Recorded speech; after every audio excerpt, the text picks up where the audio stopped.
लाच घेताना रंगेहात पकडला गेलेला पोलीस निरीक्षक झाला बेभान। बेंगळुरू पोलीस दलाची प्रतिमा मलिन करणारी एक धक्कादायक घटना समोर आली असून चिट फंड प्रकरणातील कारवाई टाळण्यासाठी 4 लाख रुपयांची लाच स्वीकारताना केपी अगरहारा पोलीस ठाण्याचे पोलीस निरीक्षक गोविंद राजू यांना लोकायुक्त पोलिसांनी रंगेहात अटक केली।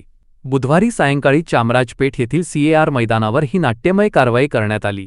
मिळालेल्या माहितीनुसार एका बांधकाम व्यावसायिकाला बिल्डर चिट फंड फसवणुकीच्या गुन्ह्यात अडकवण्याची भीती गोविंद राजू यांनी घातली होती। या प्रकरणातून नाव वगळण्यासाठी त्यांनी 5 लाख रुपयांची मागणी केली होती। यातील 1 लाख रुपये जानेवारी 24 रोजी आगाऊ म्हणून स्वीकारले होते। उर्वरित 4 लाख रुपये बुधवारी देण्याचे ठरले होते।